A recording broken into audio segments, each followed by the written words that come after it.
yes, He is coming.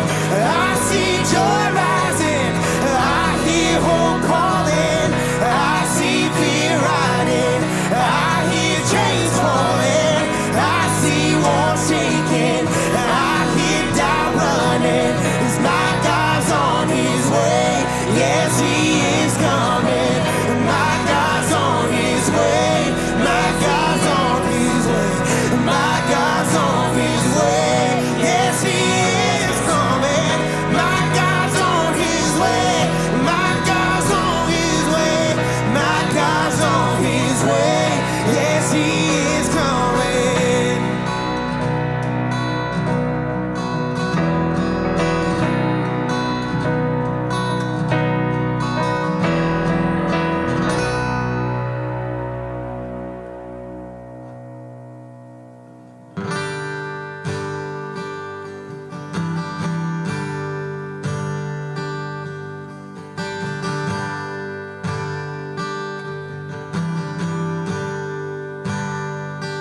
I love you, Lord,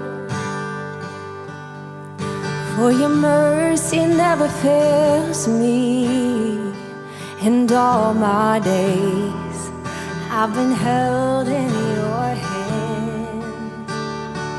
From the moment that I wake up until I lay my head, oh, I will sing of the goodness of God.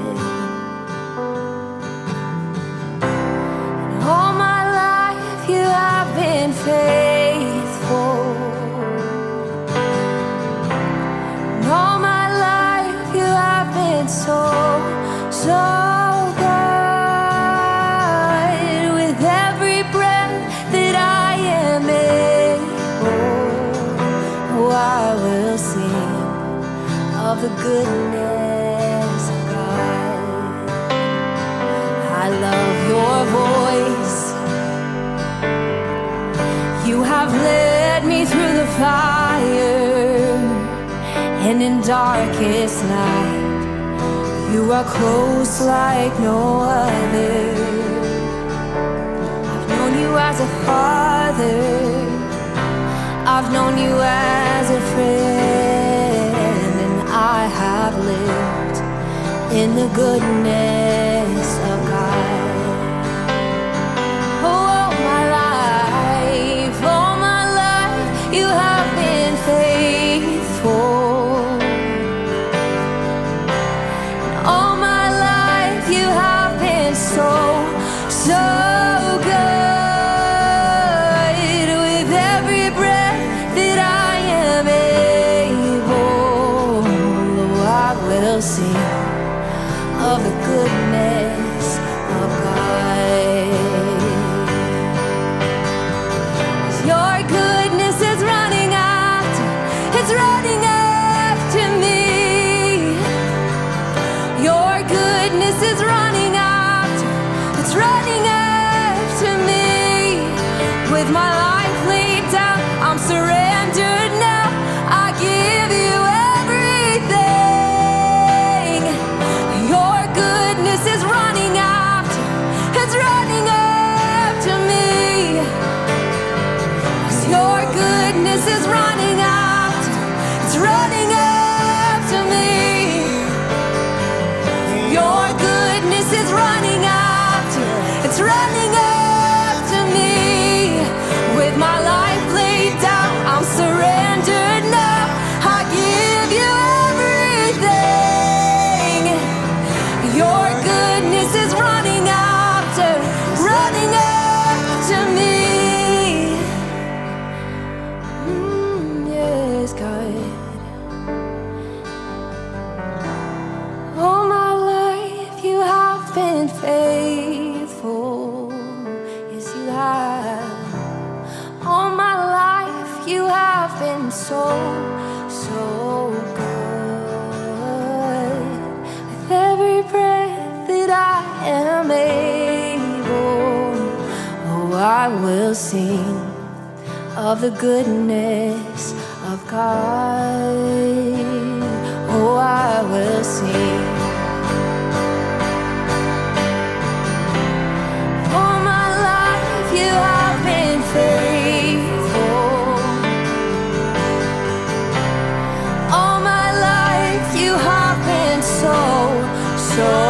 good. With every breath that I am able, oh, I will sing of the goodness of God. Yes, oh, I will sing of the goodness of God. Oh, I will sing of the goodness of God. What is up, Brick Church? Welcome to Live at 5. We're so stoked that you're here. Right now is the perfect opportunity for you to go ahead and tag somebody, like, share, comment, get the family around the screen so that we can worship together in this moment. You see, if you're new with us here at TheBrick.Church, what we have are things we call core values. And what a core value is it's a statement that drives the identity of who we want to be as a church. And one of my 4 favorite core values is that we will do anything short of sin to reach people who don't know Christ. And to reach people that no one is reaching, we'll have to do things that no one is doing. You see, one of the best ways we get to do this as a church is something we call At the Movies. And that is starting in July. And what At the Movies is this crazy event that we get to be a part of, where what we do is we take blockbuster movies and we use those movies to communicate truths that we find in God's Word. But it isn't just that the message is unique and special and fun and life-giving, but when you show up to church in person, you walk in and there's a lobby completely decked out. It's completely set up to take you on to what would feel like a movie set. And this year we're building a city. And if you want to know what that looks like, you've got to come in person and come see and be a part of that. But to build a city takes a team. And what we believe is, as a family, we should all be a part of that. And what I would love to do is invite you to come be a part. You see in the description, you can click on a link. And what that link is going to do is going to take you to the place to where you can sign up to come be a part of that build week. But maybe you can't come and be in person, which is one of the reasons you're tuning in online. Then my challenge to you would be very simple. It is to share and invite like crazy at the movies. Any post that you see on social media, anything you see us putting out, get that to the people you know so that we can watch God do what he does every year in July. And that's changed lives like crazy. You see, the most hands we see all year take place during that month. And so I want to say thank you so much for being a part of that. And let's invite like crazy to watch God do something special this year. Now's the moment in our experience where we receive our tithes and offerings. And what I want to do is say thank you, because your generosity creates moments like this where we're able to come together and worship God without walls, but it's also giving us the ability to be the actual hands and feet of Jesus throughout the community. You see, this week we had a really cool opportunity where we got to meet a lady and fill up her gas and give her some groceries and really meet her physical needs today in this moment. And it's your generosity every week that creates a space to where as a church we can be more than just words, that we can be hands and we can be feet. And so what I want to say is thank you. Thank you for trusting God. Thank you for partnering with the finances. Thank you for helping the Brick Church be the beacon of hope that we believe God has always called it to be. If you're ready to give, we've got a real simple way you can do that. What you can do is you can text the phone number that's on the screen. And that's going to link you to a credit card, a debit card, or a bank account. But however you give, we say thank you so much for being a part of the mission to change the world. Now, right now, we are going to wrap our series up, Chasing Wholeness, with our lead pastor, Jared Callahan. Let's check it out.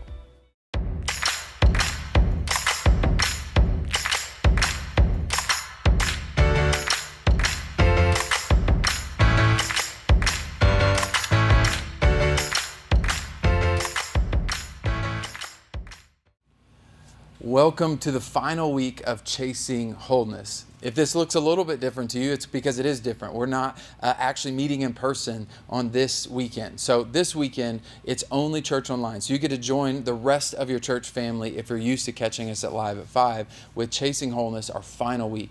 And what we want to talk about this week ties into why we're not meeting in person, and that is rest. We didn't have anybody in the building meeting for Chasing Wholeness week number 6. We had everybody take a break. All of our volunteers that make church happen, all the leaders and pastors that make church happen and pour their lives out every single weekend to make this thing happen are taking a break this weekend. And so we want to challenge you to learn how to rest. That in chasing wholeness, we chase hope and we chase a healthy church and we chase healthiness in our life, emotionally, physically. And today I want to challenge you to be purposeful about chasing rest. I want you to be purposeful in your effort to prioritize rest in your life, because God sets up that example already at the very beginning. Genesis 1, he sets it up. He starts talking about all the days and all the work and how he loves the work that he gets to do. And then on the 7th day, he rests. And if God is called to rest, then shouldn't we emulate what God does? God challenges us to rest. And so in the Old Testament, it's one of the 10 commandments. It's like a priority thing is to have a Sabbath day, one day that you just rest. And it goes through the whole list, like not only you, but you need to make sure everybody in your household, even your animals, learn how to rest. That's really crucial in a agricultural society. You can just burn through all of your animal and all of your animals and all the people in your household working and working and working, trying to make sure that you've harvested and make sure you're planting and watering and doing all of those things well. And before you know it, you look up and you haven't lived life. You don't have any energy left. You don't have enough left to give, and you're wearing yourself thin unless you prioritize rest. So God sets it up as an example and then makes it a commandment. One of the top 10 commandments is 10 of the 10 commandments. It is one of those that we are supposed to live out, that we're supposed to follow. And so as we process what that looks like, we jump forward to the New Testament. In the New Testament, they've created all these rules to really follow rest. They've created really strict rules about what it looks like to rest, and everybody's kind of judging everybody else about what rest should look like. And they've got the amount of miles you can walk that counts past rest. If you walk past this number of miles, it's not resting anymore on that day. How much work can your donkey do? Can you ride them to the store? Can you ride your donkey to this place? Is that considered rest on your animal or not? There's all these rules, and everybody's looking towards everybody else about rest. And when they call Jesus on it, Jesus does something, they think, oh, that doesn't count. That's not following the rules of the Sabbath. Here's what Jesus says in Mark chapter 2, verse 27. He says, "Then he said to them, the Sabbath was made for man, not man for the Sabbath." See, the Sabbath, the day of rest, that Saturday that was set up for us to rest on, that was made for us. God designed it for us to take a break and to breathe. And so I don't want to create a whole bunch of rules on how you're supposed to rest, but I do want you to prioritize the Sabbath.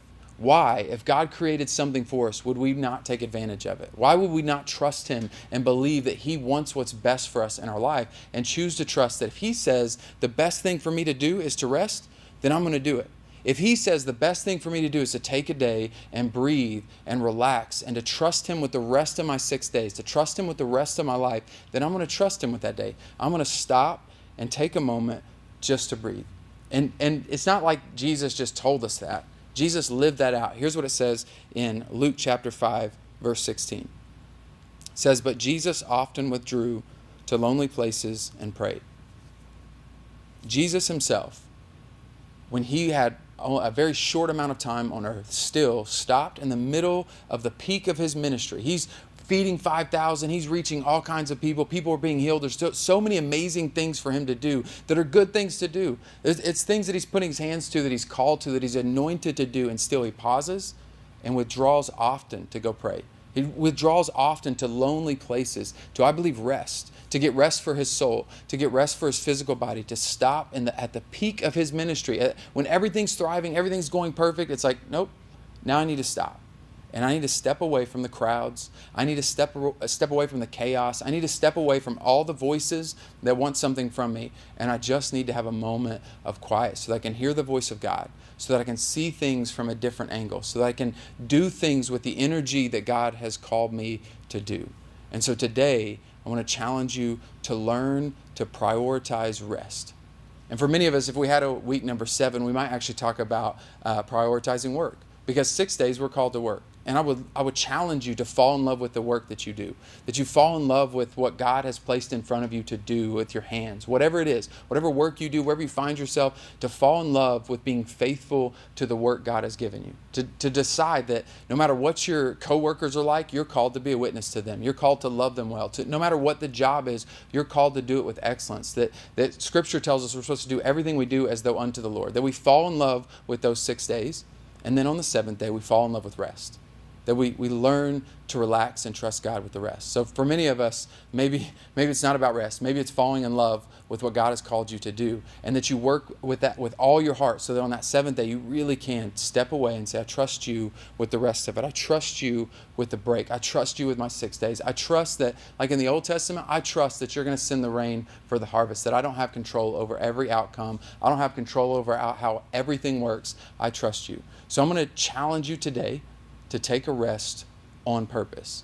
It doesn't really count in my books if you just get sick and so then you take some time off work and that's a rest. It doesn't really count if on a Sunday you don't have anything else to do, so you don't really schedule and rest. It just kind of happens, but you're kind of chaotic and guilty because you feel like maybe you should have been doing something else. That's not really rest. In my opinion, rest is scheduled and prioritized, that it's on purpose.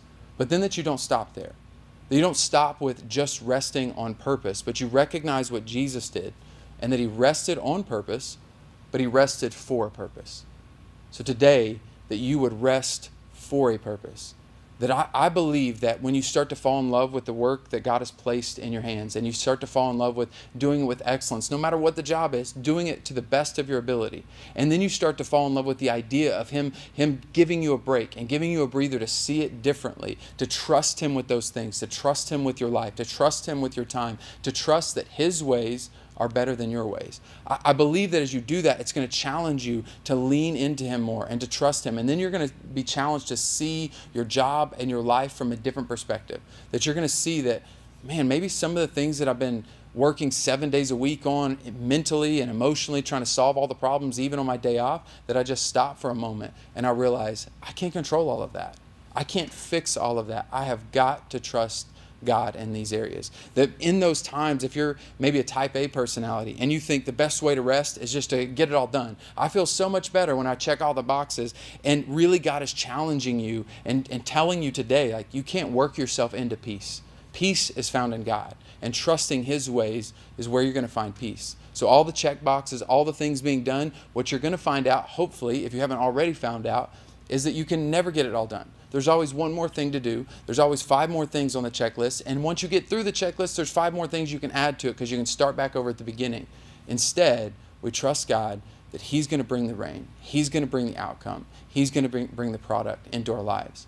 And what I've found, and what helps me to see rest in a different vantage point, is that I've found that I'm far more efficient when I'm rested and healthy. Right? I'm far more efficient with my time when I'm really at my best. And when I'm really at my best is whenever I'm being able to be creative and think outside the box. When I've really sat down with God for some time and had a rest and had a break for my soul even, had a moment away, I can see it from like a 30,000 foot view. I can look down and see how all the pieces fit. I can look down at the work that God has called me to do and see it from a different vantage point. I'm not just digging holes. I'm planting trees. So I can't just get focused on one thing at a time. I gotta think about the big picture. And what I found is that when I'm well rested, I'll look and see it differently. And what helps me to be encouraged to rest is I realize that I am far more efficient with 1 hour when I'm rested than I am with 4 hours when I'm exhausted. Let me say that again. I have found in my own life that I'm far more efficient with 1 hour when I'm rested than 4 hours when I'm not. So maybe that's true for you. Maybe your type A personality will have to see it from a different vantage point, that God's ways are better and he's going to do more with me and through me if I choose to do it his ways. And he is going to get more done in my life and through my life when I rest the way that he's called me to. So today, we're going to do everything we can to be purposeful. See, at the TheBrick.Church on June 26th, we didn't meet in person. There's not a person in the building. Everybody's challenged to stay away, go just celebrate somewhere else at another church, go to the lake with your family, whatever rest looks like for you.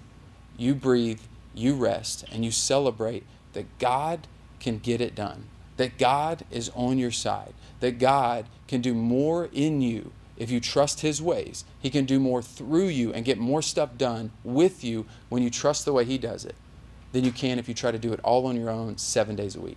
That if you work every single day of your life without God, you will find out that you produce something that meant nothing.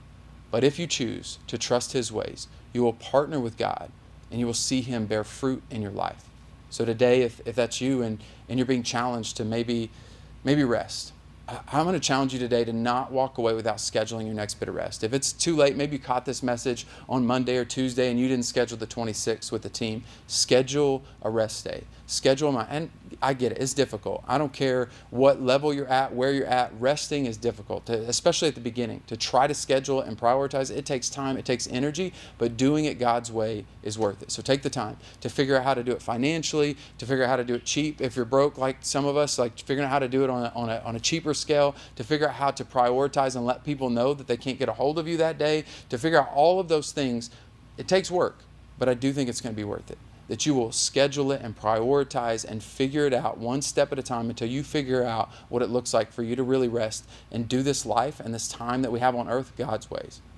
And for others of you, maybe the idea of rest is a little bit conflicting because you're wrestling with what you believe about God. And maybe you're checking out church online for the very first time and you're thinking through, what is this church about, or what is church about, or what is Jesus about? And you're wrestling through what those ideas are. And maybe today you're finding out that God has more for you. Maybe you're checking us out at church online because you want to know if this Jesus thing is for real. And what I want to challenge you to see is that Jesus loves you so much, He's scheduled rest for you. He challenges you to rest and to breathe and to trust Him with your life. But the first step to all of that is to trusting Him with everything. Not just one day a week, but your whole life. With your finances, with your time, with your family, with your relationships, with everything in your life. He says, if you'll trust me, I've got a better way. I've got a way that leads to love and joy and peace and patience and kindness. I've got a way that is more fulfilling than all the work you can do on earth on your own. And if that's you and you've never made the decision to follow Jesus with your life, I would pray and challenge you that today, maybe that very day, that you decide to follow Him and find out that He gives you an eternal rest. An eternal rest where you learn that you have full peace and confidence that God is for you, not against you. What that means is if you're there at home, and I don't care if you're driving down the road listening to this or you're somewhere else watching this, wherever you're at, it just means that you call out to Him and you tell Him, Jesus, I'm ready to follow you. I trust that you're the Son of God and that you died on the cross for my sins. And I trust that I can follow you, and I give you my whole life. I commit to following you with my whole life. And if you made that decision and you spoke that out loud today, it says that you are a follower of Christ and that Jesus has saved you. If that's you and you're ready to make that decision for the first time, and we are so excited for you, what I would love for you to do is a real simple next step, and that is to text the number on the screen, the phrase, I have decided. And what that does, it lets us know that you're ready to make that decision to trust Jesus with your life. And as a church, we stand ready to celebrate you like crazy. We don't only just want to celebrate you, we want to come and be a part of everything God's called you to be. We'd love to answer any questions about what it means to follow Jesus, or how to get connected to the Brick Church, or what your next steps as a believer might be. We would love for you to text us so we can connect with you and help you understand, like, as a community, we love you like crazy. We want to say is thank you so much for everybody who's tuned in today, for coming to be a part of Live at 5. We love you like crazy, and remember, whoever finds God finds life.